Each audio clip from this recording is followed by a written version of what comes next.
பார்த்து இந்த 5000 ரூபாய் போட்டதுக்கு அப்புறமா, ஆமா, 5000 சொல்றாங்க பிறகும் 5000 ரூபாய் திமுகவுக்கு பெரிய அளவுல உதவி இருக்கு.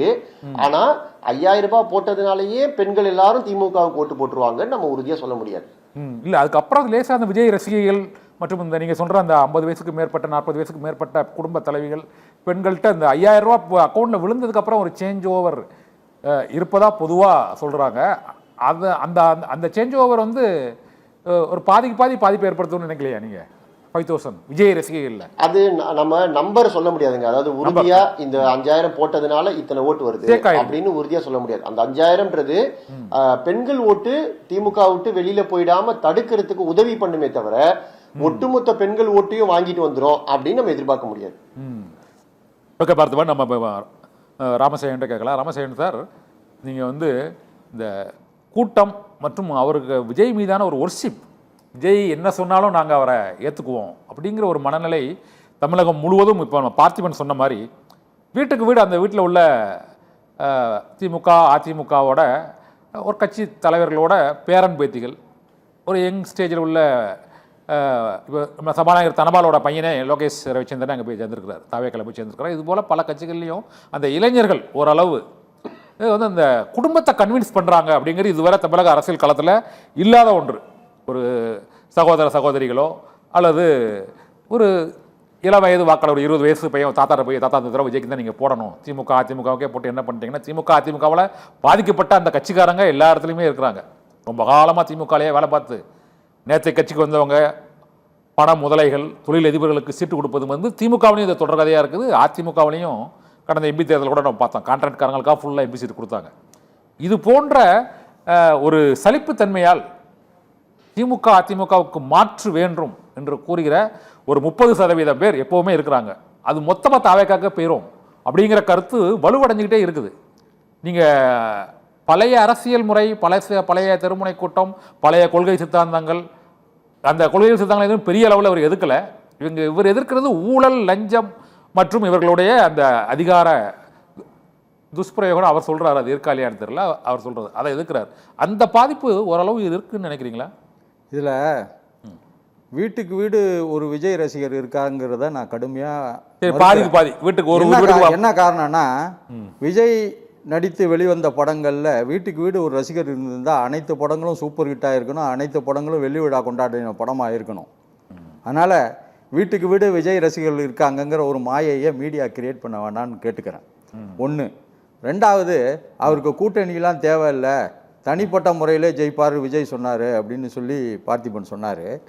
கூட்டணியே வேண்டாங்கிறவர் ஏன் அதிகாரத்தில் பங்கு ஆட்சியில் பங்குலாம் கேட்குறாரு சொல்லுங்கள். இல்லை அது ஏன்னா விஜயால் எந்த கட்சிக்கும் எனக்கு கூட்டணி தேவையில்லை, நான் சிங்கிளாக நின்று சிங்கிளாக ஜெயிப்பேன்னு சொன்னாரா? விக்கிரவாண்டியில் அப்படியா சொன்னார்? ஆட்சியில் பங்கு அதிகாரத்தில் பங்கு அரவணைச்சு போகணும்னு அரவணைக்கல, ஆட்சியில் பங்கு அதிகாரத்தில் பங்குன்னாரு. ஒருத்தரும் வரவே இல்லை. அப்புறம் என்ன செய்யறது? உங்களுக்கு அந்த இந்த நரி திராட்சை கதை தான். சீச்சி இந்த பழம் புளிக்குங்கிற மாதிரி கூட்டணி எனக்கு புளிக்குது. ஏன் கூட்டணி புளிக்குது? ஒருத்தவனும் கூட்டணிக்கு வரல, கூட்டணி புளிக்குது. அடுத்ததாக அவரு நாங்கள் இணைந்து ஒரு திமுகவை ஆட்சியை வீழ்த்தக்கூடிய கட்சிகளோடு ஒருங்கிணைப்போங்கிறார். எந்த கட்சின்னு சொல்லல அவர். இல்லை, இன்னொன்று பார்த்திபன் சொல்றாரு, இன்னும் 60 நாட்கள் தேர்தலுக்கு இருக்கு, அதனால கட்சியெல்லாம் வருவாங்கங்கிறாரு. எந்த கட்சி வரப்போகுது? காங்கிரஸ் தெளிவாக சொல்லிட்டாங்க திமுகவோட தான் கூட்டணின்னு. அஃபிஷியலாக பேச்சுவார்த்தை தொடங்கிட்டாங்க. எத்தனை சீட்டுங்கிறது தான் முடிவு பண்ணணும், எந்த தொகுதி தான் முடிவு பண்ணணும். இந்த சூழலில் எந்த கட்சியும் தாவாக்காவுடன் கூட்டணி சேருவதற்கு விரும்பவில்லை, வரப்போவதில்லை. ஆனால் காங்கிரஸ் உண்மையிலே அஃபிஷியலாக நடத்திட்டு இருக்காங்களா? ஆமாம். கிரீஸ் வடங்கர் கனிமொழிட்ட பேசுறாரு. கேசி வேணுகோபால் இரவு 9 மணிக்கு மேலே வந்து அவர் வீட்டில் போய், அதாவது முதலமைச்சர் எப்போ நேரம் கொடுக்குறாரோ அப்போ தான் வர முடியும். அவர் டெல்லியிலேருந்து வந்து பேசுகிறாரு. இத்தனை மணிக்கு காலையில் 10 மணிக்கு பேசினா அது அஃபிஷியல், ராத்திரி 9 மணிக்கு பேசினா அன்அஃபிஷியல்னு ஏதாவது இருக்கா? ஒன்றும் கிடையாது. அதனால் காங்கிரஸ் திமுக கூட்டணி வலுவாக இருக்கிறது. திமுக கூட்டணியில் புதிதாக தேமுதிக மக்கள் நீதி மையம்லாம் சேர்ந்துருக்கு. போன சட்டப்பேரவை தேர்தலில் மக்கள் நீதி மையம் நம்மகிட்ட இல்லை, வலுவாக இருக்குது. ஓவர் லக்கேஜ் அந்த இன்ஜின் ரொம்ப வேகம் எடுக்காதுன்னு சொல்கிறாங்களா? அதாவது உங்களுக்கு எப்பயுமே 2 கட்சி வெளில போச்சுன்னா வீக் ஆயிட்டுன்னு சொல்லுவீங்க, 2 கட்சி கூட சேர்ந்ததுன்னா ஓவர் லக்கேஜ்னு சொல்லுவீங்க. எப்படியாவது திமுகவை வீழ்த்தணும்னு நினைக்கிறவங்களுக்கு அது இப்படி தோணும். ஆனால் இன்றைக்கு திமுக வலுவாக இருக்குது. அது மட்டும் இல்லை, கிராமப்புறத்தில் 15% ஆதரவு இருக்குது விஜய்க்கு, நகர்ப்புறத்தில் 30% இருக்குன்னா எத்தனை மக்களை சந்திச்சிங்க? யார் முறையாக சர்வே எடுத்தால் 10 பேர் யாராவது ஒருத்தர் சொன்னா பரவாயில்ல, எல்லாருமே சொல்றாங்க சார். இந்த ஒரு பானை சோத்துக்கு ஒரு சோறு பதங்கிறது இதுல சர்வேல எடுப்படாது. நல்லா தெரிஞ்சுங்க. ஒரு தேர்தலை விஜய் சந்தித்த பிறகுதான் விஜய்க்கு எவ்வளவு ஆதரவுங்கிறத நம்ம வந்து டிக்ளேர் பண்ண முடியும். ராமசேகரன் சார், உங்களுக்கு தெரிஞ்ச நண்பர்கள் அவரோட குடும்பத்துல விஜய் ரசிகர்கள் எவ்வளவு பேர் இருக்கிறாங்க? உங்களுக்கு உண்மையா சொல்லுங்க. நீங்க உண்மையா மனசாட்சி தொட்டு சொல்லுங்க. உண்மையா சொல்றேன். இன்னைய தலைமுறைக்கு விஜய் வந்து ஓல்டு ஆக்டர். ஓல்ட் ஆக்டரா? எல்லாருமே இளைஞர்கள் அங்க பாருங்க சார், வேலூர்ல அதாவது உங்களுக்கு இன்னும் சொல்றேன், ஓப்பனா சொல்லணும்னா நீங்க கேட்டுட்டீங்க, நான் பதில் சொல்லி தான் ஆகணும். விஜயோட ரசிகர்கள் எப்படி இருக்காங்கன்னா, பழங்காநத்தத்தில் எஸ்ஐஆர் ஃபார்ம் கொடுத்துக்கிட்டு இருக்காங்க. அப்போ 4 நபர்கள் தாவாக்காயை சேர்ந்தவர்கள் 17 வயது முடியக்கூடிய 4 நபர்கள் போய் எனக்கு ஃபார்ம் கொடுன்னு கேட்குறாங்க. இது பழைய வாக்காளர்களுக்கு உள்ளது, உங்களெல்லாம் ஜனவரி 1, 18 முடிஞ்சாதான் உங்களை சேர்க்க முடியும்னு சொல்கிறாங்க அந்த பூத்தில் உள்ள ஆஃபீஸர், அரசு அதிகாரி. சொல்லக்குள்ள இல்லை நீங்கள் தாவாக்கா வந்து நாங்கள் விஜய்க்கு ஓட்டு போடுறதை தடுக்கிறீங்கன்னு சொல்கிறாங்க. அதே போல் இன்னொரு அம்மா என்ன சொல்லுதுன்னா, நான் வந்து என் புள்ள 2.5 மணி நேரம் வெயிலில் நிற்கிறது, அதை விட நான் விஜயை பார்த்தது தான் பெருமையாக நினைக்கிறேன். என் புள்ள வெயிலில் குழந்தை 2.5 வயசு குழந்தை பெருசு இல்லைங்க. அது பார்க்கறது ஓட்டா மாறாதுங்க, பார்க்கறது ஓட்டா மாறாது. தயவு செஞ்சு ஒன்று நினைச்சிங்க. கூடுகின்ற கூட்டம் 2011 வடிவேலு திராவிட முன்னேற்ற கழகத்துக்காக பிரச்சாரம் பண்ணார். வடிவேலுக்கு கூடிய கூட்டம் அது அப்போ வந்து திமுக வந்து 200 தொகுதியை தாண்டி ஜெயிச்சிருக்கணும். அதனால கூட்டத்தை வைத்து நீங்க தேர்தலை கணக்கிடாதீங்க. கூட்டம் உறுதியா இருக்கிறீங்க. நடிகரை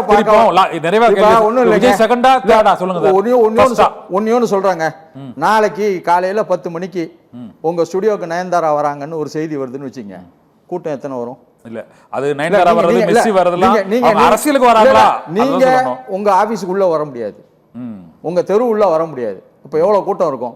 அதை வந்து நீங்க வாக்குன்னு சொல்ல முடியுங்களா? இல்ல நயன்தாரா தேர்தல் நின்னா ஜெயிச்சிருவாங்கன்னு சொல்ல முடியும்? இப்போ செகண்ட் பிளேஸா தேர்ட் பிளேஸா சொல்லுங்க உங்களோட கருத்துப்படி. விஜய் செகண்ட் பிளேஸா தேர்ட் பிளேஸ் தாங்க. தமிழ்நாட்டை பொறுத்தவரை திமுக அண்ணா திமுக. நிறைவா பார்த்திபன் கடந்த விவாதாரங்க நிறைவு செய்வோம். பார்த்திபன், இப்போதைக்கு அதிமுகவை முந்துகிறதா? தேமுதிக கூட்டணி சேர்ந்த பிறகும், திமுக கூட்டணியில் தேமுதிக சேர்ந்த பிறகும் அவர்கள் 2வது இடத்தை பிடித்து முதலிடத்திற்கு முன்னேறுவதற்கான வாய்ப்புகள் இருக்குதா? விஜய் வந்து எல்லா இடங்கள்லயும் விஜயே நிக்கிறதா நினைச்சு நீங்க ஓட்டு போடுங்க அப்படின்னு தான் பிரச்சாரம் பண்ணிட்டு இருக்காரு. இன்னைக்கு வரைக்கும் அவங்களோட கேண்டிடேட் யாருன்னு நமக்கு தெரியாது. சோ நமக்கு உறுதியா தெரிஞ்ச திமுக அணியும் அதிமுக அணியும் தான். இல்ல அதான் அதிமுக அணியும் தான். அப்படி பார்க்கும்போது விஜயை பொறுத்த வரைக்கும் யார் எந்த தொகுதியில பலமா இருக்காங்களோ அவங்களுக்கு தான் அவர் பலத்த சேதாரத்தை ஏற்படுத்துறாரு. அப்போ கொங்கு மண்டலத்துல அவர் அதிமுகவுக்கு பாதிப்பை ஏற்படுத்துவாரு, சென்னை டெல்டா மண்டலங்கள்ல அவர் திமுகவுக்கு பாதிப்பை ஏற்படுத்துவாரு. அப்போ சில இடங்கள்ல, எதிர்பாராத இடங்கள்ல அது 2வது இடத்துல அதிமுகவை தாண்டி டிவிகே போகுது. சில இடங்கள்ல அதிமுக ஜெயிக்கக்கூடிய இடங்கள்ல திமுகவை தாண்டி 2வது இடத்துக்கு டிவிகே போகுது. இது 2 கட்சிகளுக்குமே இது நடக்குது.